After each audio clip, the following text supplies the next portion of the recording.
You're hanging out in the House of Sunny podcast, where it's always sunny, mostly because of your host, comedian and YouTuber, Sunny Lohman. Want to know what Sunny and her friends are thinking about this week? Well, here she is, Sunny Lohman. Welcome. It's always sunny here at the House of Sunny podcast, mostly because I'm here, your host, Sunny, and I'm here with sidekick Doug from The Rational Capitalist.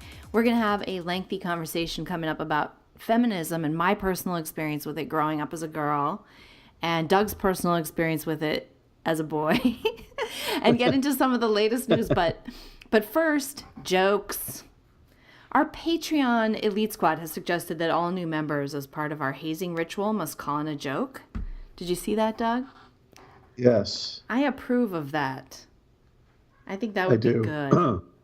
I think that's a very reasonable criteria to join this elite squad. Yeah, I do too. I put up a poll. What should be the hazing? That, or like you have to post a funny meme every day in the group or something, which also got a few votes. But I think overall... So not only do you have to support us financially, you actually have to do the show. Yeah, you have to do some work. We don't want to do anything. You have to work on the show. All right. Sorry. I did get a joke by voicemail. So let me just see if I can play it here. All right. Yeah, and this is not a new member of the Elite Squad. This is the usual friend of the show who calls in a joke, but here's his joke.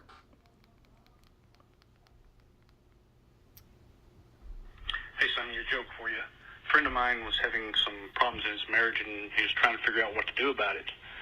As I was talking to him, I said, quite often God speaks to us through our wives. He replied, I don't think God uses that kind of language. Bye. I guess his wife was swearing. Hey, Sonny, That's not great. Oh. All right. Yeah, so that's the joke we had this week. Thank you very much for calling in that joke. We expect one for next week. And hey, Elite Squad, you better figure it out, because next week I'm going to expect a joke. And I have no way to enforce that, but, We know who you are. One of our Elite Squad did post a joke in the Facebook group, but he didn't want to call it in. So, because it's so dirty. So I'm going to tell it. Right? Well, I did prepare a joke though. First I'm gonna tell the joke I prepared, and then we can tell that, or you can tell your joke. But here's the joke I prepared. A woman calls her butler into her bedroom. Jay, she says. Yes, madame, answers the butler. Jay, take off my dress. Yes, madame, he says, and removes the dress. Jay, take off my bra. Yes, madame, he says, and he takes off her bra. Now, Jay, take off my shoes and stockings. Yes, madame, he says, as he removes her shoes and stockings. Now, says the woman, take off my panties. And I'm warning you, Jay, you're going to lose your job if I ever catch you wearing my clothes again.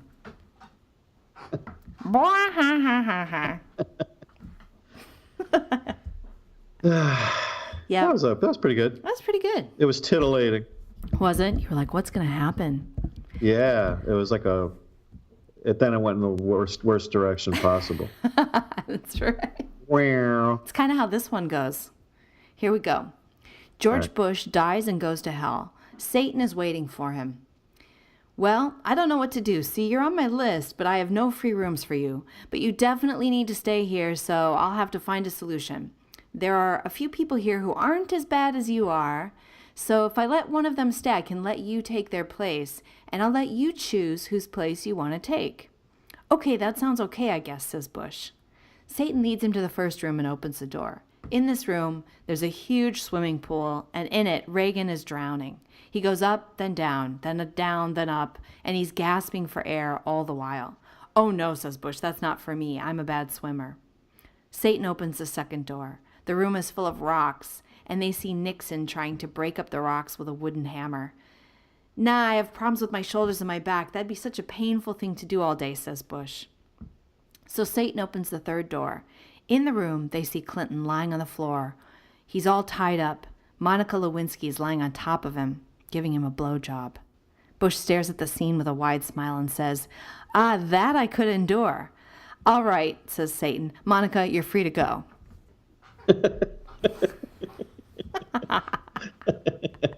That's a good joke. Nice. That's a good joke. I like Thanks, it. Tony. Tony of the Elite Squad. All right, I made up a joke Okay. in the last 2 days. So these guys are camping, and they're like, "Hey, each of us has to go out and get some stuff, to make good on our camp. Otherwise, we need to build a fire and we need food and all that stuff." So first guy goes out. He comes back with a bunch of twigs and brush and stuff to do the fire. And they're like, "Oh, that's great." Second guy goes out. He comes back. He's got berries and fruit and stuff like that. And they're like, "Oh, that's great. We've got a bunch of food now." So the third guy comes back and he's holding a bloody pile of limbs, of furry limbs with claws and paws. It looks like he's taken a chainsaw to some disgusting furry animals. And they're like, "What the hell are you carrying? What did you bring?" And the guy says, "I have a right to bear arms."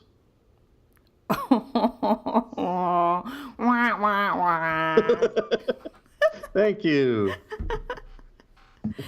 All right. Good joke. Good joke, Doug. That's a Doug original. That's incredible. Yeah, that's an original joke. Must credit me. I get royalties on this stuff. Great. That's great. I've never actually written a joke like that. I write stand-up jokes, but never one of those types of jokes. I think they're hard. Yeah. Occasionally you get one, but I always think all these, the millions of great jokes like that you've heard throughout your life. I'm like, who thought of these? These are so brilliant. Somebody did. Somebody keeps Someone doing it. I mean, this one, someone going. probably in the Bush era thought of that one. Yeah. The Bush one, and you couldn't. That's not an old joke, Right. It's I good. guess it could be an old joke because it could be anybody giving someone a blowjob, but the fact that it's Clinton and Monica, that Yeah. I don't know how true. you do that before the Clinton era. All right, so we're going to get into some headlines just for a couple of things. And I just wanted to, I read this headline, and this is going to be a headline Rorschach for you, Doug. Because, okay. I have no idea what you're going to say. Yeah, So this is not prepared. I want to know your first response, okay? Because my first response was interesting, and then I'll read just from the headline. So I'll read you the headline, and headline association. I just want to know what's the first thing you think of when I read this headline, okay? Fair enough. So this is a story out of Rochester, Minnesota. Here we go. Blowjob. Sorry. All right, now we know we're You know a lot about me. Okay. That was really good. Okay, here's the headline. right. Teen ripped out relative's eyes with his bare hands, police say.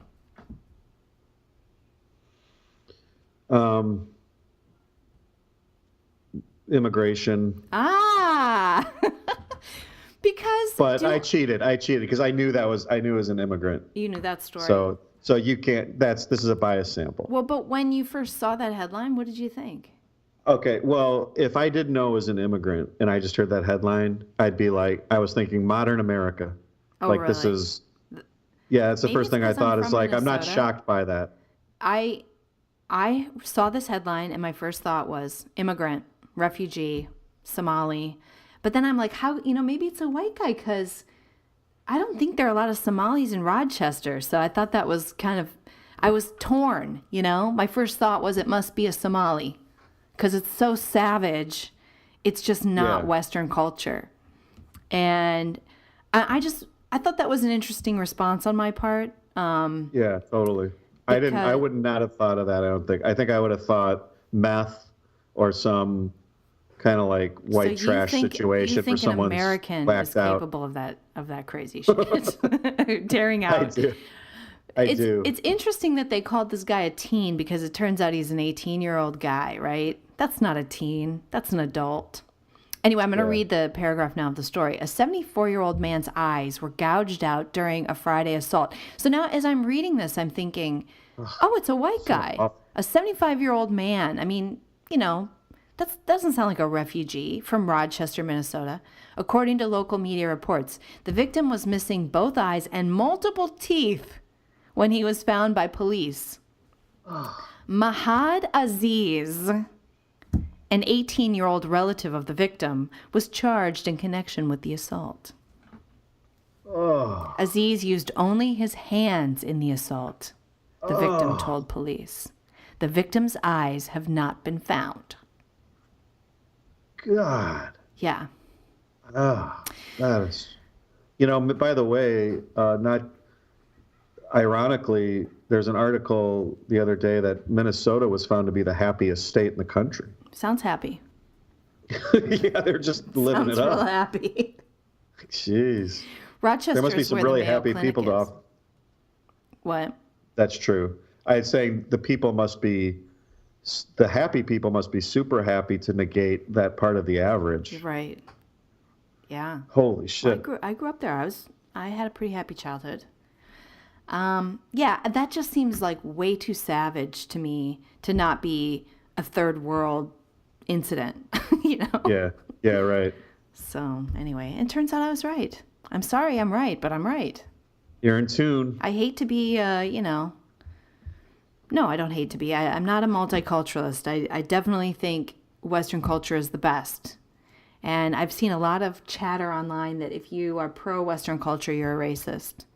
So that sounds very leftist and multiculturalist to me, and people need to get their heads on straight. That kind of shit just does not happen in a Western society. It just doesn't. Just doesn't. No, doesn't happen often, that's for sure. Unless they've had that, what is that? What was that? What about bath Ed salts? Gein and Jeffrey Dahmer and stuff? Well, right. I mean, it's like this extreme, weird case. The bath salts thing that went on where those people took that crazy drug and ran around naked trying to eat other people. I admit those were a bunch of white Americans. Yeah, let's be a little bit careful here. Bunch of crazy white Americans eating the bath salts. White people get a little crazy. In Florida, but only in Florida. Oh, well, Florida doesn't count. Florida's like a different culture. Race. It totally is. Is that, can we Florida, call that a second world culture? Fourth world? I don't know. It's fourth dimension. It's in the Bermuda Triangle. It is. It's close. Yeah. Yeah, I lived in Florida. It's a cesspool of corruption and craziness down there. Yeah. Although you had a nice house down there. I remember that. I do. I did have a nice house. Yeah, that was pretty sweet. Things have gotten worse. With a huge flat screen TV before flat screens were cool. Well, it wasn't a flat. Well, okay, let's move on. It wasn't a flat screen? Was it an LCD screen? It was one of those big giant boxes. Remember those? Before flat screens. If you wanted a big screen in those days, you had to get this 10,000 pound. Nice. Giant projection type thing, and it was just you need a bunch of slaves to bring it into your house. Right. It was like building the pyramids. You had levers and ropes, and it was great. You had to take the roof out. Jeez. Oh, okay. Another headline, and this is kind of also a Rorschach, because what I thought about this is not, I think, what everybody else thought, but this week, Facebook announced that it took down some suspected Russian network of pages. And I'll read a little bit of the story here. Facebook has removed a network of accounts and pages involved in what it called coordinated inauthentic behavior, the company said Tuesday. In briefings on Capitol Hill, Facebook has told lawmakers that it suspects a Russian group is behind more than 30 pages advocating U.S. political stances. And apparently all these were leftist pages. So I'm reading this and they're taking down all these left-wing pages. And I'm like, bullshit. I don't believe this. Maybe I'm cynical, but this sounds to me like a PR stunt that they have run to try to prove that they don't just discriminate against the right. Interesting. I just PR don't buy stunt? it. I don't buy it. Have you seen the 30 pages that they took down? No. Or is it like pictures of Jesus arm wrestling Hillary? What is... I know. It's so stupid. Come on. I mean, meanwhile... It is a PR stunt. It's a PR stunt. I don't buy it. Maybe I'm cynical, Total but I just hysteria. don't believe it. I don't believe it. Come on. I don't believe Facebook. I think they lie. I think they lie when they say they don't discriminate, because they obviously do. And now they have these... now they're under a microscope. Congress is looking at them. This is a perfect setup to make themselves look better, that they can throw out there as, hey, look, we're even-handed. Yeah, we're Bullshit, getting rid of you are. the evil Russians.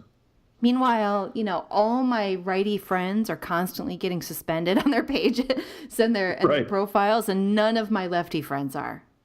Interestingly Yeah, if you enough. say, I don't like Obama because your page, you get a shock. your computer explodes. That's coming. That's next. Yeah. Little electric shocks. Yeah. Anyway. Yeah, you're totally right. It's hysteria.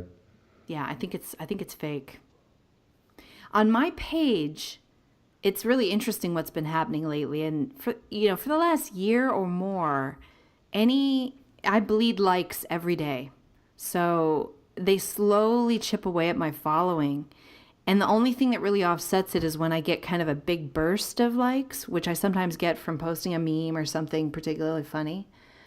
And then I found, so that was happening, and at least I was capable of kind of growing that way. Yeah. Now it's really weird, and I haven't been super scientific about it. I haven't been looking at all the posts. But now when the more engagement I get, the more comments and shares and likes, the less reach my post has. Ooh. Isn't that freaking bizarre? That's creepy. I can't even imagine what sort of reasonable algorithm would actually create that outcome. So if it's kind of a midway post where it's just getting sort of normal attention, my reach is bigger than if I'm getting a lot of attention. So I think when people share what I did, or a meme or something off my page, it's not making it onto their news feeds, and so their following is not seeing it. So in other words, I'm shadow banned. Like, you can come to my page because you're a fan, and then you're going to share one of my memes, and none of your friends are going to see it. That's what's happening. Yeah. Oh, she's getting too popular. Yeah. Better throttle it back. Well, I don't even think it's that. Somehow I got flagged. And I'm not that popular. I'm pretty small on Facebook. I'm small potatoes, but I got flagged. And now I'm just marginalized. So, oh well. Growing as fast as I can. Yeah. Well, we shouldn't even be on social media. So they're doing you a favor, slowly pushing you out. I think I'll go start my own Facebook. Get your life back. Because that's all I can do, right? That's right. You're only competent at posting pictures. That's your job. So the other thing that happened this week is, well, what happened yesterday is Tommy Robinson was freed. Yeah. Well, not really. I mean, he was freed, but he still has to go back to court. Yeah, he might end up back in jail, but at least he's out, and he's going to have like a real hearing where people can, his lawyers will be there. I mean, it's not a kangaroo court. He was railroaded. Yeah. And stuffed into a prison. And now that he's out, we're hearing more details. So he was first put into a prison that was one of the safest prisons in the British system, and then he was transferred inexplicably, for no reason, to the highest Muslim population prison in England. Really? Why would he be transferred to the highest Muslim population of all places? And he was in another prison where he was having kind of a normal prison life. And then he got transferred to, like a week later, he got transferred to this high Muslim prison and immediately put into solitary confinement, which is kind of like torture. It's kind of like a torture. He's in a little box all day, and I guess he had a window that he had to keep shut because the Muslim prisoners were allowed to come up to his window and they would spit in it and throw poop in it at him. Jesus. And then they were also How do the allowed... other prisoners have access to solitary confinement? Exactly. I don't know. And then also they could come to his door where the little, the little door, there's like a tiny door on the door so that people can open it and look in. And other prisoners would open that door and look in and say shit to him. And the stuff they would say was, "How'd you like your dinner, Tommy?" So, because his dinner was brought to him on a plate, like he doesn't get to see where it's coming from, that it's coming from a common vat or anything like that. So he wouldn't eat. He would only eat what would come in a can or, a sealed container. And he lost a bunch of weight. He lost like 40 pounds, I guess they're saying. He said all he had access to was canned tuna and juice. I don't want to be flippant about it, but I could probably use that program. You know what? Sounds like I'm willing that's to like a fat camp. lock you in a room for 2 months. You can pay me a lot of money to do this, and you will lose 40 pounds. I'll bring you canned tuna and juice. I definitely need it. I think that's the only way I'm going to get this weight off, right? A certain age, there's just... Anyways. But, I started this bone soup fast, and the day I started it, I had bacon and eggs and a chocolate croissant, and... That's the best part of bone soup. Yeah. So I nailed it. Bacon and eggs. Nailed it. Right. That's chunky bone soup. I totally failed. Well, this Tommy Robinson thing, the message has been sent, because even if he's let out now, he gets a fair hearing. What is the message to anyone who wants to criticize the government? This is what awaits you. Right. So they've technically, done the right thing by finally getting this guy a fair hearing. Well, let me the torture. I mean, yeah, Okay. it's like the left does this a lot, where they just do something and they know it's illegal and they know it's wrong and they know that they'll get their hand slapped or it'll be taken back or whatever. They know they won't succeed, but they've won a little victory in the meantime, haven't they?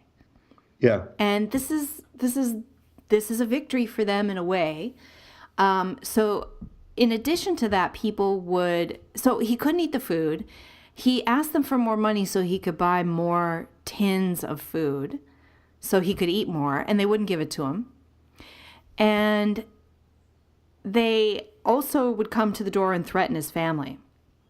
And then in addition to that, the government knocked on his family's door and told them that they were under threat, that there had been threats, like reasonable threats of like acid attacks and things like that against his wife and kids. And he says he doesn't believe that there were really threats, like credible threats, because he doesn't think anybody knows where they live. So he thinks that was made up by the government to intimidate him and his family and make his family upset. And his wife is, scared to death and freaking out and telling him how scared, what's happening and that she's scared and he's in prison and can't do anything about it. And the Muslims are coming to his door and telling him they're going to kill his family and they're going to kill him. And how'd you like your dinner, Tommy? And they're throwing spit and feces at him. I mean, that's what he endured for 2 months. And this is all like a tapestry of, political persecution techniques. This is what awaits you. If you go against the norm. If you right. And by the way, he was criticizing child rapists. That's what he was right. against. Right. So for this, for being against child rape, apparently this is what you're now subjected to in Great Britain. I'm kind of horrified. Massive it's not just persecution. like child rape. It's repeated child gang rape. Yeah. I mean, these girls were systematic. Yes. Yeah, it's not like an ad hoc thing. This was systematic. Right. Persecution of these children in masses of numbers. Like these guys on trial, we're talking one guy maybe abused 1,000 girls. And there are dozens of these guys in dozens of cities around Britain. And the cops in every case knew about it and didn't do jack shit. Right. Because they didn't want to be racist. And that's what Tommy's speaking out against. And for that, he goes to jail. And he's treated like that, like a political prisoner. He doesn't get a trial. He gets stuffed into a prison. And then, oh, that prison's too good. Let's transfer him to the one where he really might get killed. And I don't even know what would have happened to him if he'd eaten the cafeteria meals. Sure. Yeah, so he's being he was allowed intimidated. He was allowed to see. He saw his wife 2 times in 2 months for less than an hour, and they would do things like he would have an appointment with his legal team, and they would just cancel it at the last minute.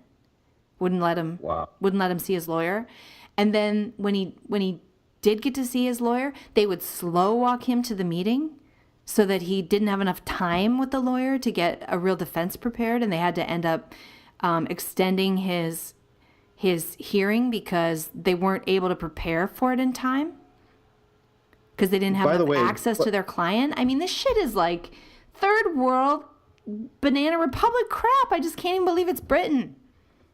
Yeah, particularly, yeah.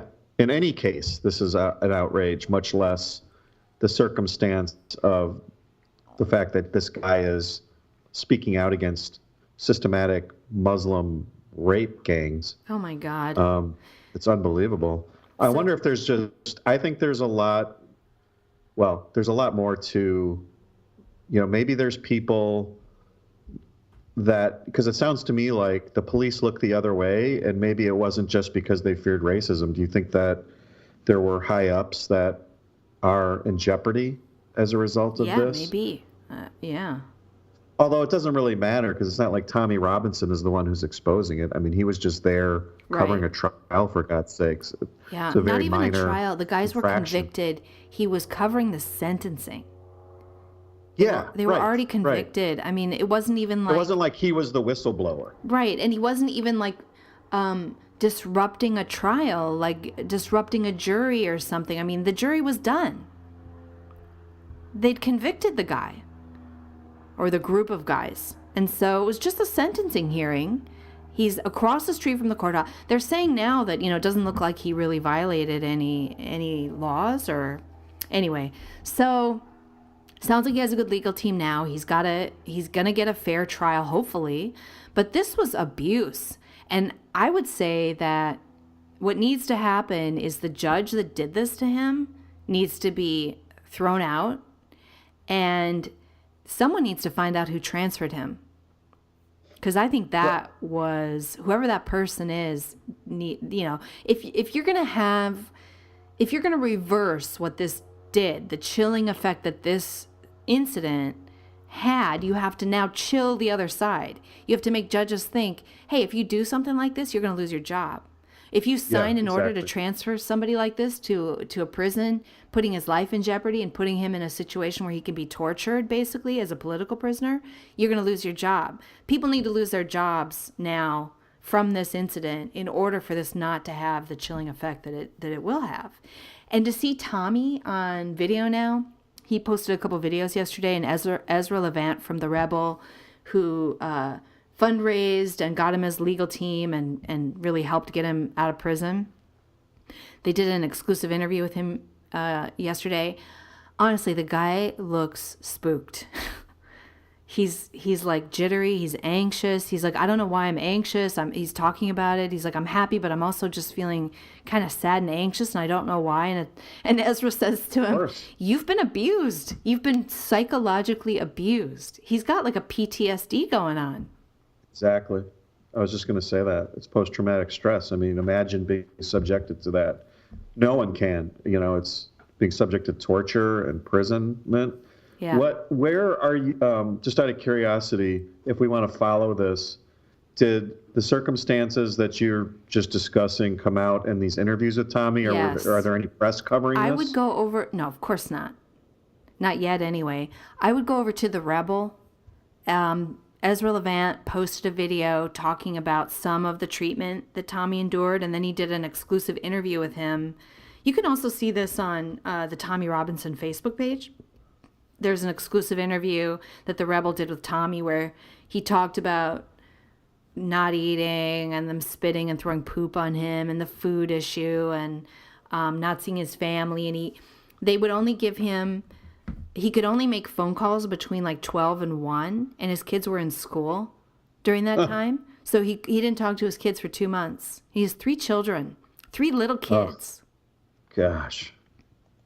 It's brutal. So, he could probably take anything, but what it did to his family, I think, is probably the most upsetting to a guy like that, We'll see what happens to him. I think he'll bounce back, but I don't know. I thought I follow Tommy. I followed him before this happened.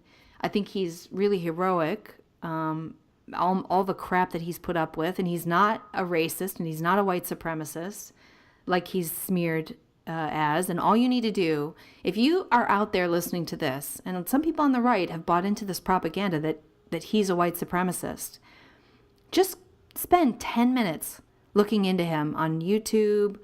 Look at his actual videos and the things he actually says. Look at his story. He gave a speech at Oxford or Cambridge or something like that kind of goes into his story. Watch that, because he's not. It's all a smear job. He's actually grew up with Muslims. He's friends with Muslims. It was just the mass Muslim migration, and then more importantly, the cops letting them do things that other British citizens were not allowed to do, like spit on people in a parade, stuff like that. Like these Muslims are getting away with everything, and white people, or even not even just white people, but homegrown Britons, blacks, whites, from these neighborhoods where these Muslim people have kind of taken over, they don't get to say anything. They don't get to say boo, but the Muslims can spit on them and fight them and do all kinds of stuff and threaten them, and they get away with it. So he's particularly outraged that English law is not enforced against these Muslims. It's not so much the immigration, it's the mass immigration coupled with English laws not being enforced evenly and equally. It's a legal double standard. Yeah. It's a politically correct double standard, which is a recipe for societal collapse and civil war. Yeah. And so that's his biggest complaint, I would say. So just go check him out. I think that you can see pretty quickly that he's actually a good guy. He's a good guy and he's a hero. And I really hope that they haven't permanently broken him, but it wouldn't surprise me because he has a wife and 3 kids. I think if he didn't have a family, it'd be harder to break him. But he's a different guy yesterday and today than he was 2 months ago. I'll tell you that. You can just see it in his eyes and in his demeanor. And he's skinny. He lost all that weight. So, maybe he's going on vacation for 2 weeks with his family, and maybe when he comes back, he'll be more his old self again. But oh my God. Yep, Britain is fallen to a certain extent. To a certain extent, yeah, it's really sad. And your microphone has fallen. Speaking of falling. So, I've fallen and I can't get up. All right, so let's change subjects. We were going to talk about feminism because you and I had kind of an interesting conversation the other day about it, and you thought it was compelling and interesting enough to talk about again on the podcast. And I was just kind of telling you some of my personal experience growing up. And I grew up in the 70s, 80s, and my mother was, born in the 40s. So she kind of experienced, she grew up at a time when women had the vote, but they were sort of mostly expected to become secretaries or teachers or nurses and definitely homemakers. And then everything kind of changed for her as a young woman in the 70s. There was this big feminist movement in the 60s and 70s. Second wave feminism. Yeah, second wave feminism.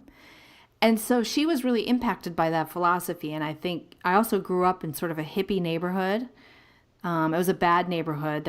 It was a black neighborhood, but also the white people that were there were all hippies.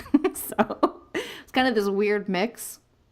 Yeah. And a lot of my teachers were hippies. I went to inner city public school in Minneapolis, and one of my female teachers had hairy armpits, which for whatever reason it scarred me. I'll never forget it. Sweet. We were in gym and she raised her arms and boom. I was like, what? Yeah, that's. I don't know why you can't do that. hit me as a kid. Like, that's really weird. I'd never seen a woman with hairy armpits before. Maureen. Yeah, if you're out there listening to this, if you're a lady out there, don't do that shit. Why is that gross? Like, it's not gross on a guy, but it's just gross on a girl. I guess it's just cultural norms. We don't need to think about it. Change the subject? Just shave it. Just shave it. Move on. Yeah.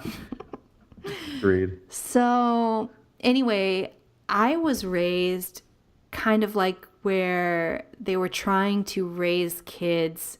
They were trying to raise girls they were trying really hard to erase some of those social low expectations, I would say.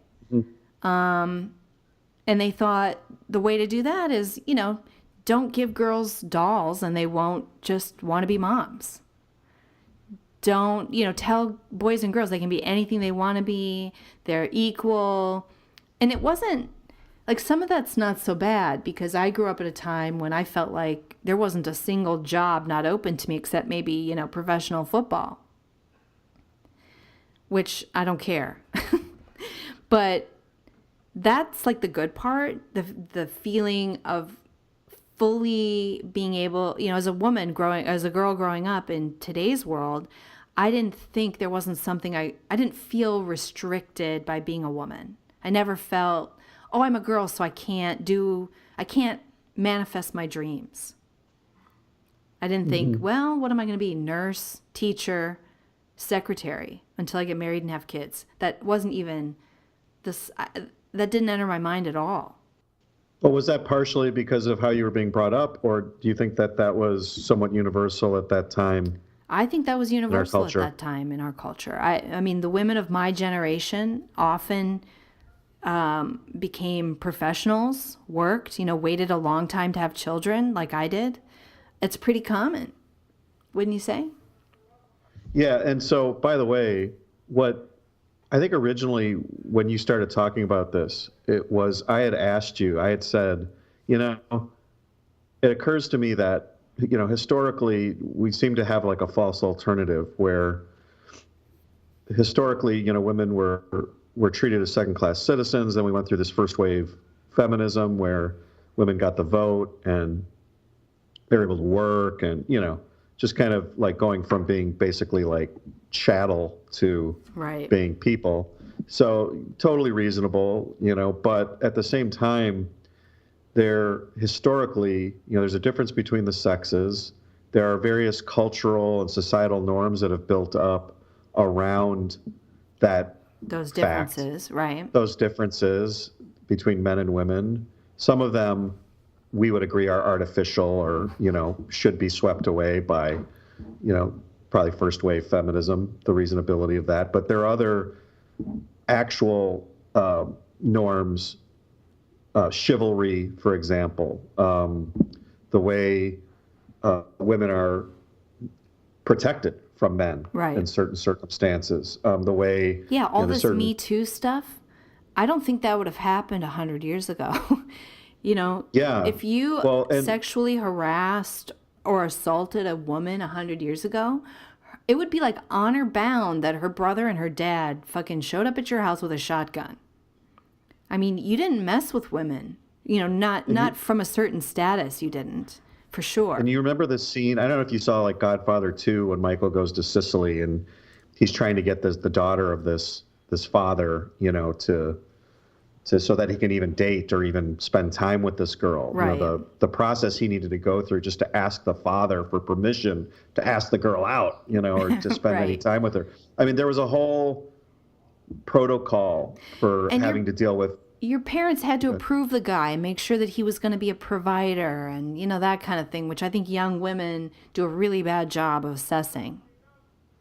Yeah. And there was, of course, on the false alternative side, there were arranged marriages and, women were just basically sold into a different, place for political reasons or for wealth or whatever. So we recognize that there's good and bad in this. But what I was saying is essentially like has the pendulum swung the other direction where and you hear Camille Paglia talk about this and others that are sort of estranged from the kind of modern feminist movement, where, has this really been great for women? And that, now I've seen, and again, I'm just kind of setting up where you're leaving off here, has some of these trends that we're now seeing actually made women less happy, in the sense that, I had some personal experiences with girls I knew who grew up with this feminist pressure at a young age to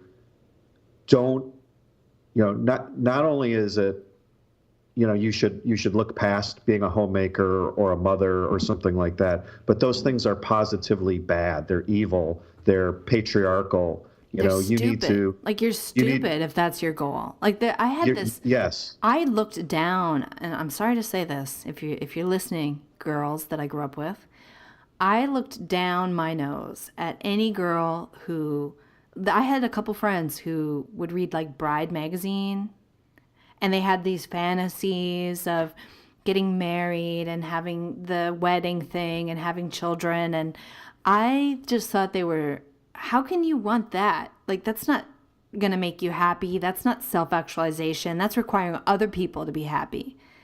And I really looked down my nose at it. But now that I'm older and I have a child and a family, I realize that I was missing this my whole life, It's like, right. There's something, I don't know what it is, but there's something kind of biological, and maybe not for all women, but I think for most women, and you don't really realize it until you have the child, that there's an urge to be a mom. And there's kind of this void of, there's nobody in your life that you can love like you can love a child, and who loves you and who needs you like a child. So there's this, urge to be in a relationship like that. And so you feel lonely, even when you're in love and you're in relationships, you still have this kind of loneliness that doesn't leave until you have a kid, in my case. And I've heard other women say the same thing. Well, and what this modern conception of feminism has done is it's treated those kinds of feelings as being a kind of social construct. Right. And it's labeled them as being, bad or evil or wrong. And it's tried to, in a sense, like, deprogram women from that, right. When in reality, these are primordial, natural, evolutionary characteristics that should be absolutely listened to and understood as part of our nature. The fact that you could not, as people, we reproduce, and motherhood is an essential and important part of life. You could not have created, like, I was a real success for that second wave feminism. I was the epitome of what they were trying to create. I was smart. I was very independent. I mean, enough that I became an objectivist, because which is a philosophy that promotes independence and individual actualization and productivity and all that stuff. And I became a career woman. I grew up in the inner city. I was really focused on my job. I did a really good job. I was rising quickly, making a lot of money. And then I quit that and started running my own business. I was thinking, I might not have a kid, I don't know. And then somewhere in the mid to late 30s, I went, oh my God, I don't want to be 50 without a child. I don't want to be an old woman without a child. Something about that scared the shit out of me. And so I had a kid, and I was right. I was right to be scared of that, because I talk to women who are 50 without a child, and they're sad about it. They're sad about it. Well, and I knew young women growing unfulfilled forever now for them.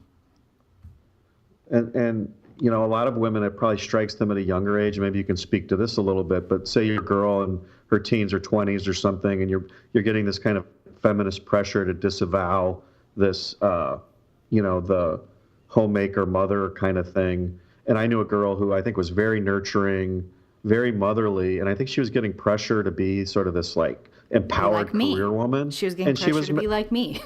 And I could tell this person was miserable and depressed. And fortunately, they got out of that and became what they wanted to be, which was, hey, this girl wanted to be a mom. I think she wanted to be a mother and have a family and, have pets and do things that she loved when this other pressure was coming at her. It's ironic, making too. Her feel bad for those desires, making her feel like that wasn't a full enough life for her or something. And isn't it ironic, though, that the stereotype is that the pressure is coming at women to be a mother and to be a homemaker, when in reality, I think, and again, I can't speak to this personally, but I saw it, I almost think the pressure now for girls, particularly girls going through college, is the opposite, that having those desires is wrong. Yeah. And I think it's a false alternative. I think some women can have careers and families. You can do both. That's how I'm hoping to raise my daughter. I mean, I give her babies. I tell her how much I love to be a mom. I mean, imagine you're a child and your mom is like, you don't want to be a mom. Right. Devastating. It's like, oh, all right. You don't really like being my mom. So I tell her how much I like to be a mom. I compliment her on what a good mom she is to her little pretend babies, and she likes that. I also, though, am going to tell her she can be whatever she wants to be. And I'm actually I think she's smart. I'm going to push her to really actualize herself, which I don't think I'm going to have to push her because she's incredibly ambitious and she's just a doer already by nature.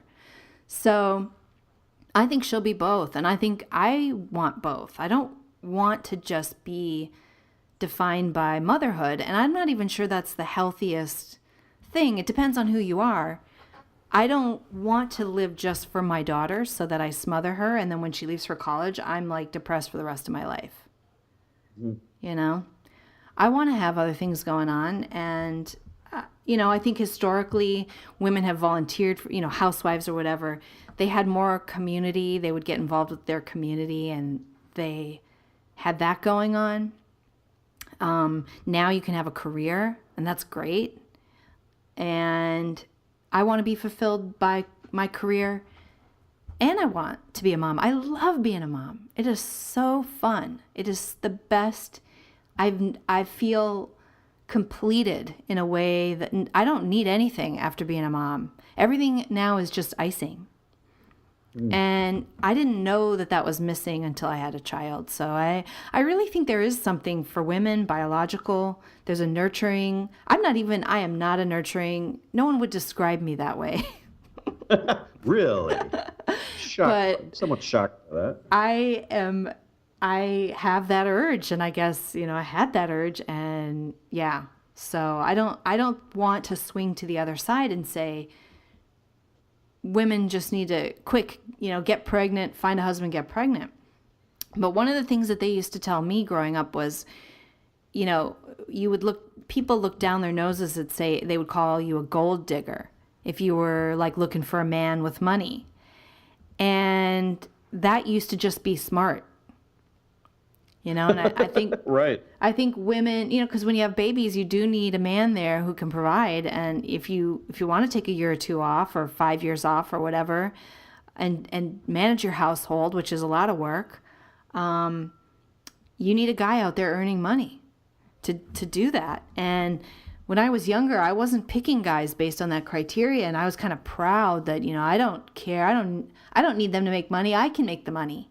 Well, that just doesn't work out if you're going to have the kids. Well, yeah, there's sort of like natural mechanisms because women are at risk, obviously, especially historically, when it was dangerous for a woman to have a baby, physically, given the mortality rates, but it was also, there was social ostracization and, there's just a reality of having the baby and being a mother, you need help. And I also think that, this is something that probably even like objectivist type people need to understand as well, which is that it's an observation, and I think it's true, which is that the whole concept of individualism is very new, I think, in our evolution. And it's a feature of an advanced society. But, historically, for, tens of thousands of years, the human race has evolved. We've evolved in collectives and tribes and families. Right. And it's necessary for people to have that sort of structure, not only because, childbirth is dangerous, having kids is dangerous. You needed to have a ton of kids just to have some of them survive. Not only that, oh my God, kids are hard, man. Like, and you need help. Holy crap. And, just trying to be the idea of being a single parent. I mean, I have 2 kids. It would frighten me. I have a ton of respect and a lot of sympathy for anyone who's a single parent. I mean, it's an unbelievable job having 2 parents manage some kids is difficult, much less trying to be one, much less be working. And I'm very concerned that our society, as we move further and further to this idea that like gender is a social construct, or that, basically disavowing all the natural science of evolution and biology. What's crazy is this young generation. So my generation had that, where it was kind of like, I think it was an attempt to create real equality. You can do anything, you're equal, you deserve self-actualization. It shouldn't be related to family and kids. It should be, what do you want? Like a man goes out and thinks, where can I really create value in the world and make money and be independent? And that's kind of a guy's way of looking at the world. And that was said, you can do that to me. But it was kind of pushed more like, this is the right way to do things. And if you just want to be a mom, that's the wrong way. But like you said, that's a false alternative. But some women might just want that, and that's fine. I think that's a noble thing. To raise kids is hard work, and it's noble as fuck to raise these kids in a way that, creates healthy, productive adults. That's really hard. So and that's natural too. Yeah. I mean, that's our evolutionary history, and going against that. I think there's some reason, like we've discussed. I think it's a false alternative to think that's all we should ever consider women for, or sort of like mating receptacles or something like that. But that's a total false alternative. I mean, throughout our history and through our evolution, that's kind of what we're bred to do. That's kind of what we're supposed to do, is reproduce. And there's a tremendous we still are benefit. Animals, and there's still something there. There's still something there. And we're social animals. So we need people and community. And I also have a lot of sympathy for single parents. And now I think back, and my mom and dad divorced when I was like 3.5, a little younger than my daughter's age. And my brother was 5. And I just think, oh my God, how devastating. How devastating. And what's funny, Sonny, is I think you said this to me when we were talking about this originally, is I'm an atheist and I sound like a Christian conservative. Right. And I said to you, well, yeah, because they're right in many ways. The importance of family, and of course, I would not have really fully understood this until I think you have a family. Yeah. Because I would have poo-pooed this as well. And I think it's easy to do that when you're younger, particularly. Right. But as you get older, you see the value and the importance of a mother and father raising kids together, right? To see the different perspectives that the kids get, the different way that we parent, the different way you parent, the different way you approach issues. It's good for her to get a little bit of that and a little bit of this. And grandparents too, seeing grandparents and aunts and uncles and cousins. And, I know a lot of people that have big extended families, and everyone has problems. But I'll tell you, people with large extended families, there's just a base of, I don't know what you want to call it, but there's just a base of a solid foundation where you're interacting with all these different people and getting different perspectives, and you're getting the benefit of experience, the material benefits of other people that are productive in work and that can help you or connect you with things. Right. And the fact that we're, as a society or a culture, starting, where this university indoctrination is urging people to disavow that, or to see it not just as an alternative, but to actually positively see it as bad or something to be avoided. Right. That's exactly it. It's not just, hey, we can do this other thing. It's, you must do this other thing because the other thing is stupid and bad. And this attack on the family. And really, I've learned that it's actually not true. It's actually, I think you can do these other things, but they want to throw out the baby with the bathwater. And today, young people today, the way that dating works, the way that it is for people in their 20s, the girls ask out the guys. I mean, it's almost like it's been reversed. Everybody dresses in the same way. They wear like the same clothes, and they kind of wear muted colors. I mean, there's no real self-expression. Everything's kind of, everybody's equal. It's creepy as fuck. The girls ask out the guys. The guys don't even get that kind of pressure and experience of having to take that risk and go ask out a girl. And they've been emasculated to a level that's just kind of, I mean, I don't think men can be happy that emasculated. I don't know. No, you it's not speak to healthy. that. I don't know if, I look at these young men and they don't really take care of themselves. They're living with their parents, or, their parents are still paying for them. They don't ask out women. Women ask out them.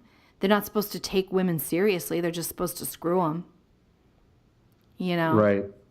No, it's a or play culture video of, games with them, but they're not supposed to take them seriously and grow up and take some responsibility and have a family. And I think men get a lot of self-esteem out of, you tell me this, but it seems like you get a lot of self-esteem out of being a provider, taking care of yourself, taking care of a family. There's something about that. Just like a woman needs a child to nurture, to love, and who needs them, a man needs to provide. right. And that level of I do sound like a Christian conservative. well, but there's rational, objective reasons why this is right, and I think there's a reason why, it works, and it's not mysticism. It's not because God told us this is the right way to live. I think it's, if you look at our psychology, our biology, and just moral philosophy, and the way to live a rationally self-interested life, this is something that probably you learn through age and experience. And unfortunately, our culture's, the left, the progressive left, pushes against this constantly and has been indoctrinating people against it. But the sense of, go ahead. I was just going to say this, the sense of, you asked about masculinity. I think the confidence and self-esteem that is a byproduct of, being productive and being independent-minded, that confidence in turn is usually, at least throughout my, my experience, is something that's prized by women who see that in men. They like a confident, productive man. And I can't imagine the type of woman who would like a dependent, feminine man. I mean, that's a contradiction. It seems really gross to me that anyone would even desire that. I don't think they do. And I think that's where you end up seeing women attracted to the bad boy, because the nice guys are sort of weenies in every other way too. That's a false alternative, a weenie or a bad boy. But it's the rare thing, actually, that there's a man who's a masculine man who is tough and successful, who's also a nice guy. Yeah.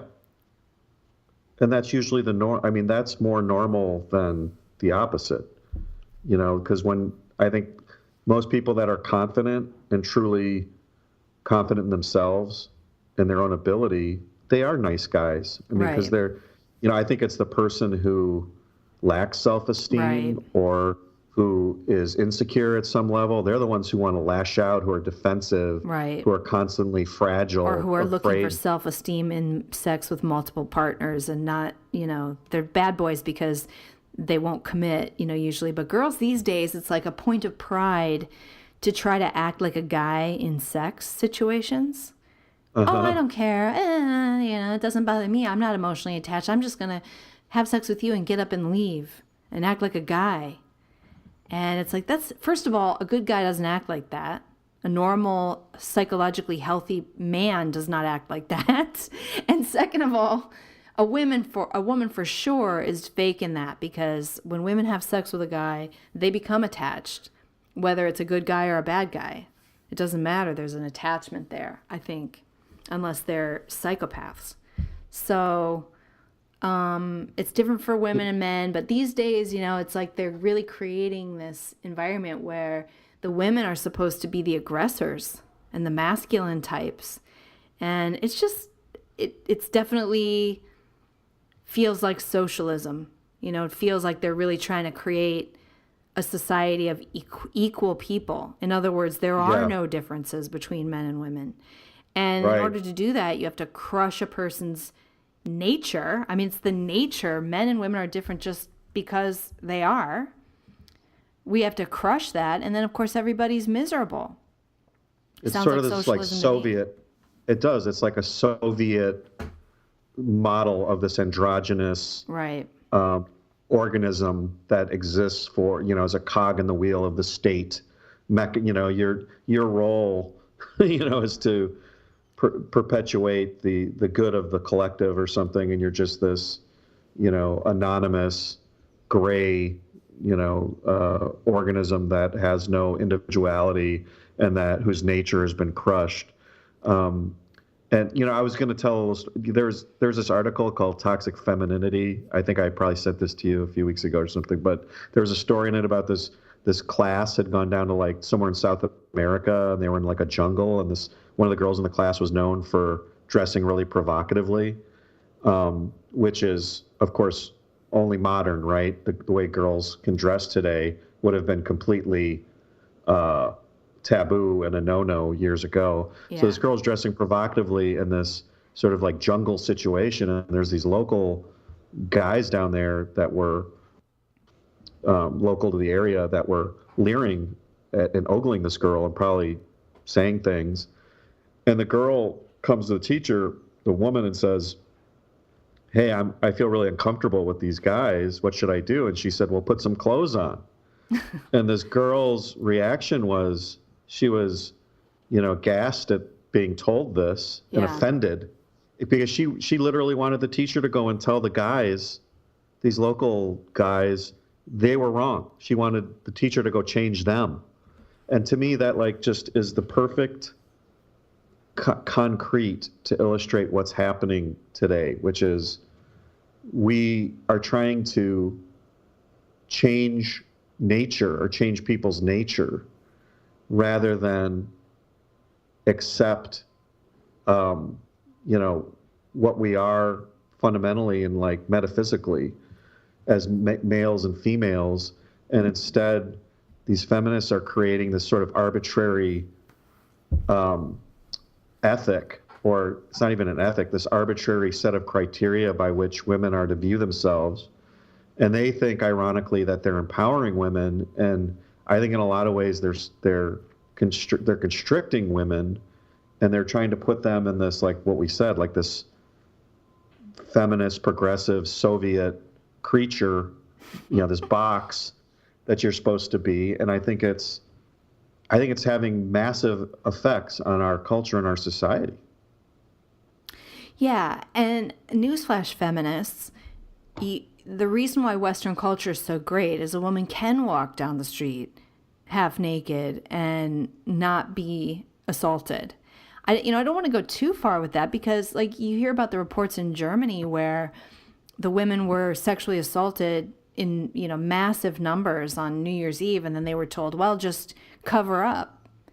Or women are told, well, wear a hijab and you won't be assaulted by the mass Muslims we've immigrated here from the other countries. Yeah. It's like, I don't think that's right. And so maybe I'm saying it can't go too far, but I think I liked a society where women were a little more dignified in how they dressed. I don't think we have to go super conservative, but I like that we live in a society. No, and I'm not saying that I'm not trying to justify rape or something. Yeah, no, I mean, but what I'm saying is, here a woman can walk down the street and not be mistreated, even though she's choosing to dress like a stupid slut. So let's appreciate that for a minute. But I agree that I don't like how these girls dress, and I worry about that for Lucia, because I just think if I had a boy, I would worry about it from the other side. Like, how am I going to raise this kid to be a man in a society that's trying to feminize him? And with Lucia, I have to worry about how do I raise her to respect herself and to expect respect from a guy, and to expect to be treated like a woman from a guy. And I want her to find a man who's manly. I don't want her to have to do the asking out. I want her to be able to feel the pleasure of being pursued and going out on a date with a real man, who's treating her special. And I kind of mourn for these ladies today, young ladies who don't have that. I can't even imagine what that's like to be 22 years old or something and no guy has the guts to ask you out. Except a 50-year-old man from the old school. Yes, someone will ask you out. Yeah, you always get the 50-year-old men. When I was in my 20s, man, I was constantly hit on by 50-year-old married men. Really? It was messed up. Everywhere I went, every workplace, it was always the 50-year-old married guy. And they were constantly hitting on me. It was really gross. Wow. I don't know what that's about. Midlife crisis, I think. Guys turn 50, they're not happy at home, whatever. They're not fixing it. Yeah. Yeah, we could spend a whole podcast on that We could talk topic. about that for a whole podcast. We've already gone over our hour here, so I think we're going to wrap it up. That's it for our show today. Thanks to all of you listeners, especially our elite squad. You guys are great. I look forward to your jokes. And if you enjoy the show and you're not in the elite squad, consider joining, because we got some cool stuff like our Facebook group, but also mugs, t-shirts, stuff like that. Go to patreon.com/House of Sunny to join, and we will talk to you next week. Thanks for listening to the House of Sunny podcast. Go check out Sunny on YouTube at her channel, House of Sunny. Everything Sunny does is fan-funded, and because she's likely to get kicked off and demonetized on every platform at some point, please support her over at patreon.com/House of Sunny. Become one of Sunny's elite squad and have access to behind-the-scenes footage, t-shirts, special events, and more.